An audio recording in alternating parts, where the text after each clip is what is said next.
നമ്മൾ ആ pant തയ്ക്കുന്നതിൻ്റെ part 3 ആണ് ഇന്ന് തയ്ക്കുന്നത്. നമ്മളതിൻ്റെ കാലിൻ്റെ വശം നമ്മളൊന്ന് കൂട്ടി അതിൻ്റെ പാകത്തിന് വണ്ണം നോക്കിയിട്ട് നമ്മൾ അടിക്കുവാണേ.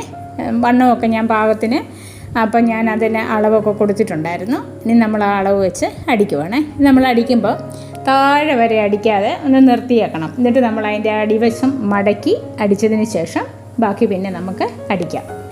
2 കാലും അതുപോലെ നമ്മൾ അടിക്കണം. അതിൻ്റെ ഇറക്കവും വണ്ണവും നോക്കിയിട്ട് വേണം നമ്മളിവിടെ കറക്റ്റായിട്ട് അടിക്കേണ്ടത്. അപ്പോൾ ഇറക്കവും വണ്ണവും നോക്കിയിട്ട് കറക്റ്റായിട്ട് ഒരു ഇച്ചിരി അടിച്ച് കഴിയുമ്പോൾ ഒരു നിർത്തിയതിന് ശേഷം നമുക്ക് അതിൻ്റെ അടിവശം നമ്മളിവിടെ 5.5 ഇഞ്ചാണ് നമ്മളതിന് അടിവശത്തിൻ്റെ വണ്ണം ഇരിക്കുന്നത്.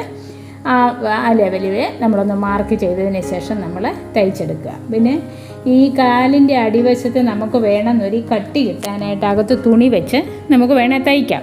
ഇത് അതിൻ്റെ ആവശ്യമില്ല. നമുക്കിപ്പം വീട്ടിലിടാനൊക്കെ ഉള്ളതായത് നമ്മൾ അങ്ങനെ തയ്ക്കുന്നില്ല. ചുമ്മാ മടക്കി ഇറക്കം നോക്കിയിട്ട് മടക്കി അടിക്കുന്നതേ ഉള്ളേ. അളവും അത് മാർക്ക് ചെയ്യുന്നതും വെട്ടുന്നതും എല്ലാം നമ്മൾ കാണിച്ചിട്ടുണ്ട്. നമ്മൾ പാർട്ട് 1ഉം 2ഉം നിങ്ങൾ നോക്കണം. അളവൊക്കെ 1ാമത്തെ പാർട്ടിലാണ് കിടക്കുന്നത്. അത് നോക്കിയിട്ടേ ഇതൊക്കെ ചെയ്യാവുള്ളേ.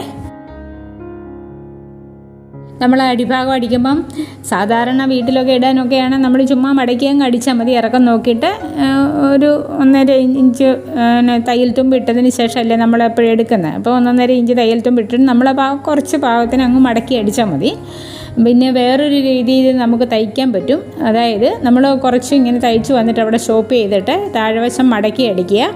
ആ മടക്കി അടിക്കുന്ന കൂടെ നമുക്ക് വേണേൽ അതിനകത്ത് കട്ടിയുള്ള തുണിയോ അല്ലെങ്കിൽ കട്ടിയുള്ള ഇത് വെച്ച് നമുക്ക് വേണമെങ്കിൽ നമുക്കത് ഇച്ചിരി ഒന്ന് കട്ടിയിൽ അടിക്കാം. ഇത് ഞാനിപ്പം വെറുതെ മടക്കി അടിക്കുകയാണ്. അപ്പോൾ അത് നമ്മൾ വണ്ണം പിടിച്ച് അതിൻ്റെ ഇറക്കവും പിടിച്ചതിന് ശേഷം ഒരു ഏറ്റവും അടി വരുന്നതിനിപ്പുറം ഒന്ന് നിർത്തിയിട്ട് വേണം വീണ്ടും ഒന്ന് മടക്കി നമ്മൾ അടിക്കാനായിട്ട്. അങ്ങനെ മടക്കി അടിച്ച് 2 കാലും നമ്മൾ കറക്റ്റ് വണ്ണവും ഇറക്കവും ഒക്കെ നോക്കി അടിച്ചെടുത്താൽ മതി. അത്രേ ഉള്ളൂ ഇതിനകത്ത്. അല്ലാതെ ബാക്കി തയ്യലൊന്നും ഒരു പാടുമില്ല തയ്ക്കാൻ കേട്ടോ.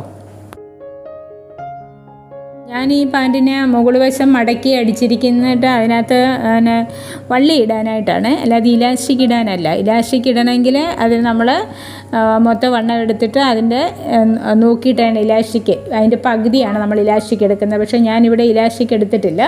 ഞാനിവിടെ വള്ളി അടിച്ചിടുവാണ്. അത് വീട്ടിലിടാനൊക്കെ ഉള്ളത് കൊണ്ട് വള്ളിയാണ് ഇടുന്നത് കേട്ടോ. അപ്പോൾ നിങ്ങൾ തയ്ക്കുമ്പോഴെന്തെങ്കിലും സംശയം നിങ്ങൾക്കൊണ്ടേ കമൻറ്റ് ചെയ്യുക, പറഞ്ഞു തരാം കേട്ടോ. നിങ്ങളിപ്പോൾ ഈ വീഡിയോ ആദ്യം കാണുന്നെങ്കിൽ പാർട്ട് 1ഉം പാർട്ട് 2ഉം കണ്ടിട്ട് മാത്രമേ ഇത് കാണാവുള്ളൂ കേട്ടോ. ഇതോടെ നമ്മുടെ പാൻറ്റിൻ്റെ തയ്യൽ കഴിഞ്ഞു. ഇനി വള്ളി അടിച്ച് അങ്ങ് ഒരു പിന്നും കൊണ്ട് കയറ്റി ഇട്ടാൽ മതി. വേറെ ഒന്നുമില്ല. വളരെ ഈസി ആയിട്ട് നിങ്ങൾക്ക് സ്വയം തയ്ക്കാനായിട്ട് പറ്റും കേട്ടോ. നമ്മളിതിൻ്റെ ടോപ്പും ഒക്കെ തയ്ക്കുന്നുണ്ട്. അപ്പോൾ നിങ്ങൾക്കത് കിട്ടണമെങ്കിൽ നോട്ടിഫിക്കേഷൻ ഓൺ ചെയ്തിട്ടാൽ മതി. നിങ്ങൾക്ക് അതെല്ലാം കിട്ടുമേ. അതുപോലെ നമ്മുടെ ചാനൽ ആദ്യമായിട്ടാണ് നിങ്ങൾ കാണുന്നതെങ്കിൽ സബ്സ്ക്രൈബ് ചെയ്യാനും ലൈക്ക് അടിക്കാനും മറക്കരുത്.